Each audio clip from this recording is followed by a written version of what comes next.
ഞാൻ പറയുന്നതിനെ എതിർത്തുകൊണ്ട് തമാശയ്ക്കോ സീരിയസ് ആയിട്ടോ ഇവിടെ ഒരു ശബ്ദവും വേണ്ട.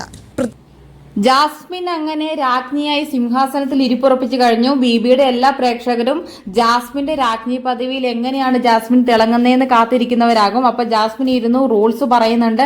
ഞാൻ പറയുന്നത് ഇവിടെ നടക്കാവുള്ളൂ, അല്ലെങ്കിൽ ഡയറക്റ്റ് ജയിലിലേക്കാണെന്ന് ആദ്യത്തെ റൂള് ജാസ്മിൻ പറഞ്ഞിരിക്കുന്നത്. പിന്നെ പറഞ്ഞിരിക്കുന്നത് ശ്രീതുവും അഭിഷേകും എന്റെ അടുത്ത് വേണം, എന്നെ ചിരിപ്പിക്കാനും രസിപ്പിക്കാനും എനിക്ക് ഫുഡ് വിളമ്പിത്തരാനും ഞാൻ പറയുന്നതൊക്കെ അനുസരിക്കാനും ശ്രീതുവും അഭിഷേകും എന്റെ കൂടെ വേണം.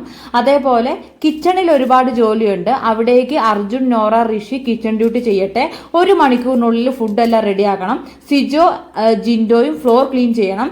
5ാമത്തെ റൂൾ എന്ന് പറയുന്നത് എന്നെ എതിർത്ത് ആരും സംസാരിക്കരുത്, ഒരു ശബ്ദം വേണ്ട, പ്രത്യേകിച്ച് ആക്ഷൻസോ ഗോഷ്ടിയോ ചിരിയോ കളിയോ ഒന്നും വേണ്ട. നിങ്ങൾക്ക് ചിരിക്കാൻ കളിക്കാം, പക്ഷേ എന്നെ എതിർത്തോ എനിക്കെതിരെ ഒന്നും ചെയ്യാൻ പാടില്ല. എല്ലാവരും ഓക്കെ റാണി എന്ന് പറഞ്ഞ് അവരവരുടെ ഡ്യൂട്ടി ചെയ്യാൻ വേണ്ടിയിട്ട് പോകുന്നുണ്ട്. ആ സമയത്ത് ശ്രീതു ചോദിക്കുന്നുണ്ട് രാജ്ഞിക്ക് എന്തെങ്കിലും കുടിക്കാൻ വേണമെന്ന്. അപ്പോൾ പാലാകാം എന്ന് പറയുന്നുണ്ട് ജാസ്മിൻ.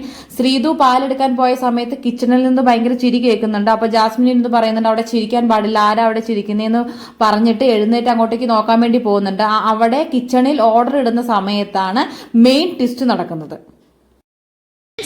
ഇവിടെ ശബ്ദം ഉണ്ടാക്കരുത്.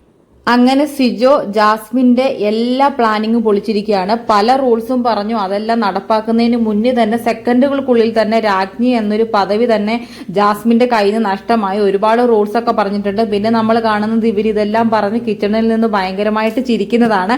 ഒച്ചത്തിൽ സംസാരിക്കാൻ പാടില്ലേ, ഹ ഹ ഹ എന്നൊക്കെ പറഞ്ഞ് എല്ലാവരും കൂടി കളിയാക്കി ജാസ്മിനോട് ചിരിക്കുന്നുണ്ട്. ആ സമയത്ത് ജാസ്മിന് മിണ്ടാൻ പാടില്ല, അതാണ് ഗെയിമിന്റെ ഒരു നിയമം. പക്ഷെ ജാസ്മിൻ ഇതിനെ എതിർത്ത് സംസാരിക്കുന്നുണ്ട്. നിങ്ങൾ ഇങ്ങനെയൊക്കെ പറയുമ്പോൾ എനിക്ക് മിണ്ടാതിരിക്കാൻ പറ്റുന്നില്ല എന്ന് പറഞ്ഞിട്ട് ജാസ്മിൻ സംസാരിക്കുന്നുണ്ട്.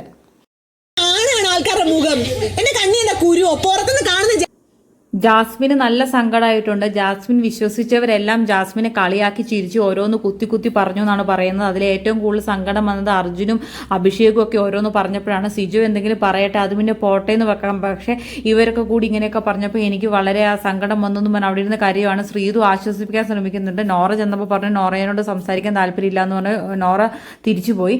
അപ്പോൾ ശ്രീതു പറയുന്നുണ്ട് നീ വിഷമിക്കേണ്ടത് ഗെയിമല്ല, ഗെയിമാണ്, ഞാനൊരു ഒരു കുറച്ച് സീരിയസ് ആയിട്ട് എൻ്റർടൈൻ ചെയ്യണം, അത്രേ ഞാൻ ഉദ്ദേശിച്ചുള്ളൂ, ഇങ്ങനെയൊന്നും ആകുമെന്ന് ഞാൻ ഉദ്ദേശിച്ചില്ല എന്നൊക്കെ പറഞ്ഞ് ജാസ്മിൻ പറയുന്നുണ്ട്. പക്ഷെ അവിടെ ഉള്ളവരെല്ലാം ആ ഒരു രീതിയിൽ ജാസ്മിൻ പറയുന്ന രീതിയിലല്ല, നല്ല രീതിയിൽ എന്നാൽ നീ പറ ഞങ്ങൾ അങ്ങനെ ചെയ്യാന്നുള്ള രീതിയിലൊക്കെ പറഞ്ഞ് ജാസ്മിനെ കളിയാക്കിക്കൊണ്ട് തന്നെ ഇരിക്കുകയാണ്. പക്ഷെ എന്നാലും ജാസ്മിൻ്റെ ആ ഒരു റൂളിംഗ് നമുക്ക് കാണാൻ വേണ്ടിയിട്ട് പറ്റിയില്ല. തുടക്കത്തിൽ തന്നെ 8ന്റെ പണി കിട്ടി, പാളിപ്പോയി.